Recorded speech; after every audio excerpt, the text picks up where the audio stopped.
magbago, dahil sa ito ay kinakailangan tayo na magtulong-tulong, napaunlarin ang mahal natin bayan.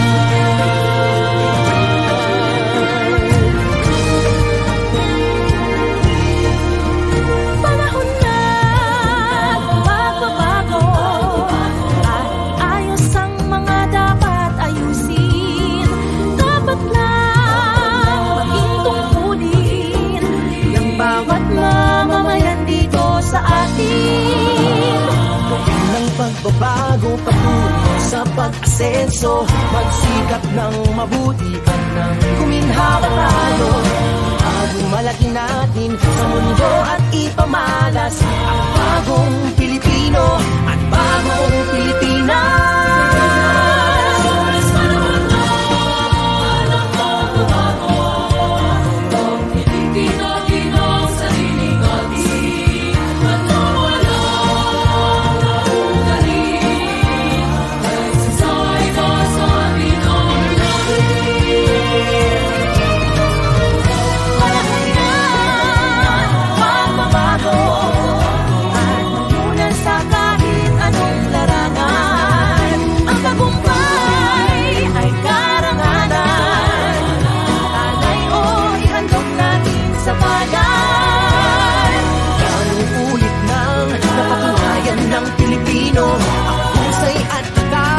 Kagandahan at talento ang makipagpaligsahan kahit anong oras, bagong Pilipino at bagong Pilipinas.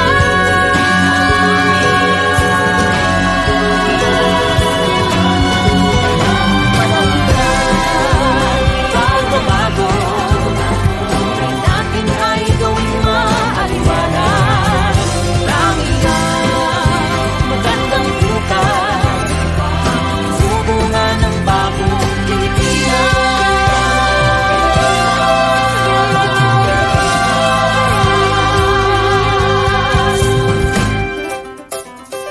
Panahon na.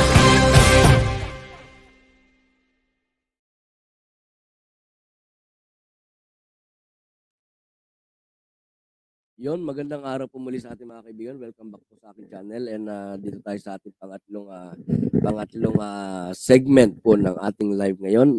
And shout out sa inyong lahat mga kaibigan, at maraming salamat sa patuloy na pagsuporta at pagsama po sa ating live na mga kaibigan. Ngayon pag-usapan natin mga kaibigan ito. 'Di ba? Itong ating pag-usapan ngayon mga kaibigan ay napapanahon din, no? Marie, shout out Marie, WPW, since yun, di ba, di naman Pinas, samantalang Mindanao, Pinas yun. Kung gusto na Mindanao, so once wala kayong magagawa, at least idadaan sa legal, di idadaan sa pang bubudol, gumawa kayo na mabuti para di kayo ma-hate, no, mga kaibigan. I don't know kung naintindihan nyo yung sinabi ni Marie. Anyway, shout out Marie. Okay. Shout out Marie, ha? Yun. So ito mga kaibigan, ito pag-usapan natin ngayon ay medyo napapanahon din, ano, dahil konting review lang ng konti ng mga kaibigan. Ito nakaraang linggo, o itong linggo na to, no, nakaraang mga ilang araw, di ba, ay maraming mga nasunog, ika nga, di ba, mga nasunog, mga nagsunugan, di ba, mga nagpakilala uli, no, mga kaibigan, at nagpatunay na mga fake news peddler sila. Di ba? Isa na nga po dyan si Harry Mau, no, mga kaibigan, na kung saan ay sinabi niya na tumawag daw sa kanya ang dating Pangulo, no, mga kaibigan, ang dating Pangulo, na kung saan ay anytime from now ay huhulihin na raw sila ng ICC, no, mga kaibigan. Ang sabi ni Harry Mau ay hindi na nakatulog, no? Isisi mo sa Pangulo mo. Diba? Isisi mo doon sa amo mo kung bakit hindi ka nakatulog, di ba? And ito naman ay pinasinungalingan ni Panelo, no, mga kaibigan, na isang dating spokesperson din po ng Pangulo no nakaraang administrasyon, no, mga kaibigan. Sinabi niya na wala raw katotohanan at hindi raw tumawag si Digong nila kay Harry Mau. So, ibig sabihin daw nito ay fake news si Araw, no, mga kaibigan. Ngayon, lahat ng yan mga kaibigan, no, ay nauuwi lamang po doon sa actually, kung merong tumatawa ngayon, alam niyo kung sino mga kaibigan? Kung merong aliw na aliw ngayon sa kapapanood sa kanila at kakasubaybay sa kanilang mga aksyon, alam niyo kung sino? Yung grupo po nila Trillanes, 'di ba? Pinaglalaruan lang sila ni Trillanes mga kaibigan, 'no? Sabi ni Trillanes tapos na raw ang imbestigasyon, 'di ba? Tapos na raw ang imbestigasyon at anytime ay, maglalabas na raw po ng warrant of arrest, mga kaibigan, at aarestuhin na etong si Tatay Digong nila, 'no, mga kaibigan. And ang nakakatuwa dun ay alam at kilala naman nila na si Trillanes ay talaga namang 'di ba, kalaban at, number 1 na kritiko noong nakaraang administrasyon, 'di ba, mga kaibigan? Kaya lang ay, pinapaniwalaan nila yung mga sinasabi ni Trillanes, mga kaibigan, 'di ba? Hmm. So ngayon pag-usapan natin mga kaibigan meron kasing survey na lumabas, 'di ba? Merong survey na lumabas mga kaibigan na kung saan siguro ay dahil na rin po doon sa mga kaganapan, 'di ba? Dahil na rin sa mga kaganapan at saka mga kagagawan na rin nila, 'no, mga kaibigan, ang mga Pilipino nowadays ay kumbaga alam na nating gising na, mulat na ang mga Pilipino, 'di ba? Pero mas lalong naging, mulat ngayon ng kaisipan ng mga Pilipino, mga kaibigan, 'di ba? So ano ang ibig ko sabihin? Kasi mayroon pong inilabas na survey, 'no, na kung saan ay, lumalabas po, eto mga kaibigan, ayan, na kung saan ay lumalabas, 'no, mga kaibigan, na public approval for ICC drug war probe ay growing, lumalaki, mga kaibigan. 'Di ba lumalaki, ibig sabihin ay, marami yoong, kumbaga ay nag-a-approve, 'no, na, magsagawa ng imbestigasyon ang ICC. Pero ito, disclaimer mga kaibigan, ito ay sinasabi lamang natin hindi para, pasinungalingan yoong mga nasabi na ng ating mahal na pangulo, 'di ba? And the stand of our president is still the same, 'no, mga kaibigan. And the stand of Department of Justice regarding the ICC is still the same, wala po nagbabago do'n, mga kaibigan. Pero bakit lamang natin binabanggit 'to?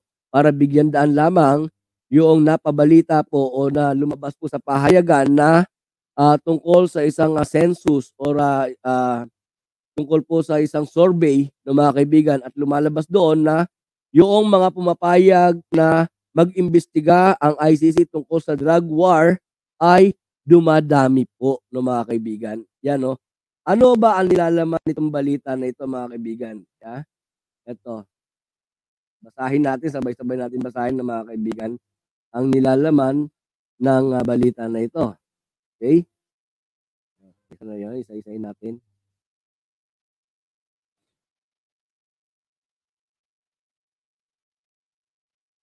Isa-isahin natin, mga kaibigan,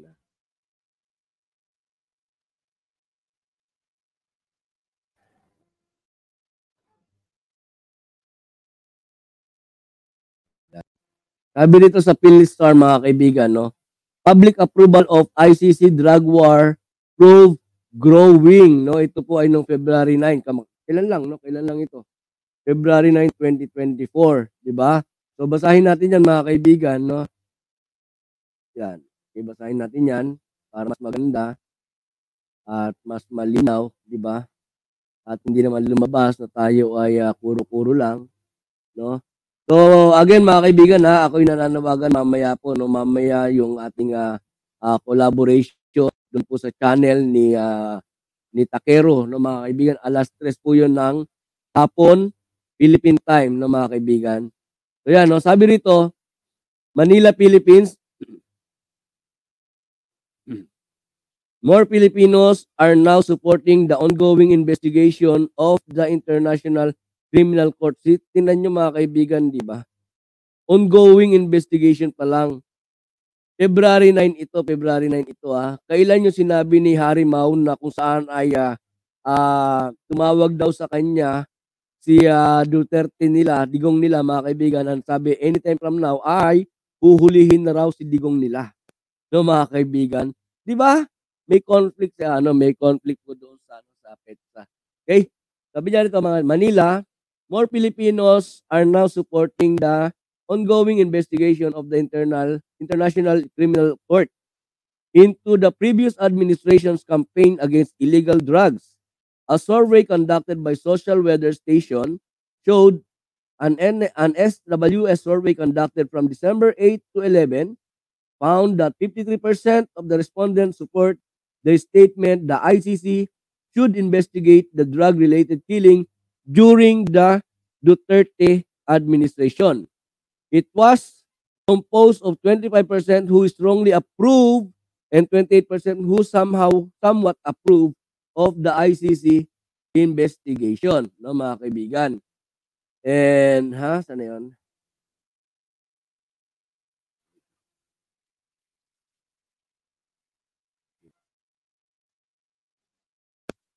No?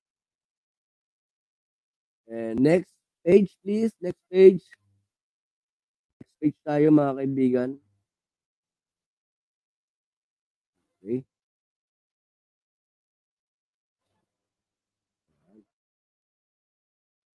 Sabi dito mga kaibigan, support for the ICC probe increased from the 45%, 20% strongly approved and 25% somewhat approved obtained in a similar survey conducted by SWS in March 2023. And meanwhile, those who disapprove of the ICC investigation decreased, di ba? Bumaba naman mga kaibigan yung mga nag-disapprove. Paano hindi bababa yung mga nag-disapprove? Siyempre, umakyat na rin sa ang nag-increase naman is yung percentage po ng mga strongly approved and somewhat approved. So dito mga kaibigan, wag na natin pahabain pa itong usapin dito. Dito mga kaibigan, malinaw na malinaw lamang na marami ng mga Pilipino, no mga kaibigan, ang naniniwala na dapat na ipagpatuloy ng ICC ang kanilang ginagawang investigasyon, lalong-lalo na po yung may kinalaman po sa war on drugs no nakaraang administration. And dito mga kaibigan, meron lang po ako iwanang tanong sa inyo, no. Sa palagay ninyo kung kayo ang tatanungin. Kung kayo ang tatanungin mga kaibigan, kasi malinaw naman yung stand ng kasalukuyang administrasyon tungkol po dito sa ICC, di ba? Na wag suportahan, no. Don't support the ICC kung meron man silang ginagawang investigation, ay wag suportahan ng anumang sangay ng gobyerno. Di ba mga kaibigan? Pero bibigyan ko lang kayo ng isang senaryo, no mga kaibigan, na kung saan ay nakikita naman natin, oo tama. Tama na meron tayong running justice system, di ba? Tumatakbo yung justice system natin at talaga namang working, no? Not only running but working justice system meron tayo, di ba? And hindi naman siguro lingid sa ating lahat ng mga kaibigan na although we have that working justice system, ay nandoon pa rin yung somehow ay hindi po patas. 'Di ba? I'm not saying na in general, 'di ba? But somehow ay meron po parte no na hindi po nagiging patas. And somehow also ay merong mga dapat na imbestigahan ang hindi po naiimbestigahan just because of the name, 'di ba? Dahil sa pangalan and dahil sa maaaring takot, no? Takot dahil sa kilala kaya ayaw imbestigahan. So para sa akin mga kaibigan, in my own opinion, and I'm not saying na kung ano yung opinion ko ay yun din ang opinion ninyo.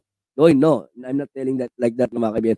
Pero para sa akin mga kaibigan, kung hindi po maiiwasan yung ganito na magkakaroon ng bias or merong mga bagay na dapat imbestigahan pero hindi maimbestigahan dahil doon sa pangalan, or kung merong mga gustong mag-file ng case pero hindi makapag-file ng case dahil natatakot, no mga kaibigan, I think it's much better na that when it comes to this war on drugs na programa no nakaraang administrasyon ay mas maganda na tagalabas na ang mag-imbestiga. 'Di ba? Para hindi naman po bias. 'Di ba? Para hindi bias at saka talagang maging malinis yung investigasyon, walang kinikilingan, 'di ba? So, para sa akin, ewan ko sa inyo kung ano yung inyong pananaw tungkol dito mga kaibigan. Please comment on our comment section below, 'no, mga kaibigan. So, ito lang malinaw lang dito mga kaibigan ano, ay, talagang, gising na ang ating mga kababayan, ang mga Pilipinas, gising na po tungkol po dito 'no. And sabi ni Berhel Valencia, sinabi ni PNP Fajardo hindi makipagtulungan sa ICC para ipahuli si PRRD. And from Papa Cho, another Duterte Balahura supporter spotted. Bakit pare-pareho sila ng style ng mga to, puro tapang-tapangan. Mga keyboard warrior palibasa safe sa harap ng phone screen, di ba?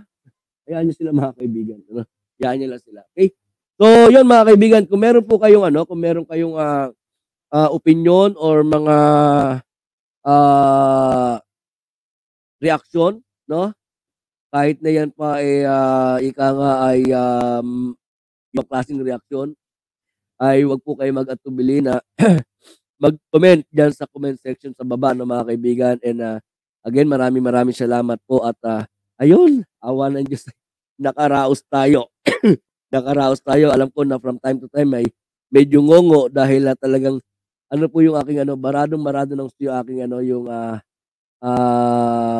ilong 'no mga kaibigan. Irene Cancisio, shout out. Teka nga, asan ba kayo? Pilipinas 'to, 'di ba? Eh, kung yung mga OFW na nagsupot-gutan ulo, may pakialam ba sila sa Saudi, yang mga PICC? Bakit sa atin mainit sila, dami pwede pakialaman sa mundo? Ang tanong eto, sila ba ay nagreklamo? Sila ba ay nag-file ng case? 'Di ba natural kung sino lang yung nagfa-file ng case, simpleng logic lang Ma'am Irene, 'no? Simple logic lang. Natural may nag-file ng case sa ICC. That's why the ICC are just doing their job. 'Di ba? And tandaan ninyo that nung panahon na nag-file ng case against the Duterte doon sa kanilang madugo war on drugs, ay kasama pa po ang Pilipinas sa ICC. So, when it comes to investigation, no mga kaibigan, although may stand ang gobyerno natin na wag suportahan yung ginagawang investigasyon ng ICC mga kaibigan, pero may jurisdiction pa rin po ang ICC para po doon sa pag-iimbestiga. And kaya sila nag-iimbestiga hindi dahil sa pinag-iinitan nila ang Pilipinas. No. Dahil mayroon reklamo. May nag-file ng reklamo. 'Di ba? Ngayon yung binabanggit nyo sa ibang bansa na kung saan ay marami rin mga nagaganap na hindi maganda. Ang tanong, may nag-file ba sa kanila ng kaso sa ICC? Baka naman wala. 'Di ba? Kaya hindi makapag-aksyon, hindi makapagbigay ng aksyon ang ICC. No, mga kaibigan. So, ganun lang po kasimple yun. No, ganun lang kasimple yun. And, ang atin lang, no, tanong ko lang sa inyo, mga kaibigan, ay sang-ayon ba kayo? Sang-ayon ba kayo o doon sa dapat na ipagpatuloy yun ang ICC, yung investigasyon nila kay Duterte? Di ba, mga kaibigan? Lalong-lalo na kung hindi naman nakakatiyak yung mga gusto magreklamo, yung gusto mag-file ng kaso, ay hindi naman nakakatiyak na mabibigyan sila ng hustisya or magiging safe sila kung magpa-file sila ng kaso, 'di ba? Dahil sa matindi ang kalaban, 'di ba? Malaki ang kalaban. Yun lang yun 'di ba? Ang tanong, sino ba ang mga nagreklamo? Ma'am Ma'am Irene, pasensya na po at tatanungin ko lang kayo. Ngayon lang po kayo nagbukas ng YouTube? Ngayon lang po ba kayo nakapanood ng YouTube? 'Di ba? Malinaw na malinaw, matagal na po na issue 'to kung sino yung nagreklamo, 'di ba, kung sino yung mga nag-file ng case, 'di ba? Pasensya na po Ma'am Irene, nagtatanong lang ako, 'di ba? And Rowena Yamane, shout out, let ICC come to investigate. I think the crime was done when we are still a member. Tama po, 'di ba? And Junria Libit, shout out, FYI Irene, ang Saudi ay hindi member ng ICC at yung mga hinugutan ng ulo ay may kasalanan at batas ng Saudi. Exactly. Diba? Another point from John Realibit, shout out. Okay? And hindi ako sang-ayon diyan lalong bumabalik ng mga sindikato ng droga. Ano po 'yan, 'yun yung ano, 'yan yung opinion ninyo and we respect, no, we respect yung opinion po ng bawat isa. And pagdating doon sa sindikato ng droga na bumabalik, ang tanong, umalis ba? Nawala ba? Diba? I respect your opinion, pero ang tanong doon, yung sindikato ng droga, nawala ba? Umalis ba? Nariyan pa rin naman sila, di ba? Hindi po sila bumalik, kundi nariyan pa rin sila. Dahil, sabi nga natin, ay bigo. No? Bigo talaga, failure talaga yung war on drugs noong nakaraang administrasyon. Hindi nawala ang sindikato, ang nawala ay yung buhay ng mga maliliit natin mga kababayan na hindi na po nabigyan ng pagkakataon na makapagbagong buhay. Kung talaga mayroon silang maling ginawa, hindi na sila nabigyan ng pagkakataon magbagong buhay. No, unlike sa kasalukuyang administrasyon, nakita naman natin, ang marami ay yung mga nahuhuling droga. Pero wala pong madugo na enkwentro. No? Oo. Alam ko kung sino, siyempre si De Lima, si Trillanes at mga Dilawan. So, mga galit kay Tatay Digong yon. Hindi naman po sila galit. Hindi dahil sa galit sila kay Tatay Digong, mga kaibigan. No? Sila yung kumakatawan doon sa mga kababayan natin na walang lakas ng loob. 'Di ba? Hindi po nagkaroon ng lakas ng loob na banggain yung napakalaking tao. 'Di ba? And yung reklamo nila, mga kaibigan, meron pong merong ebidensya. 'Di ba may ebidensya naman. I'm not being biased here, mga kaibigan. Sabi ko sa inyo, tayo doon tayo sa katotohanan.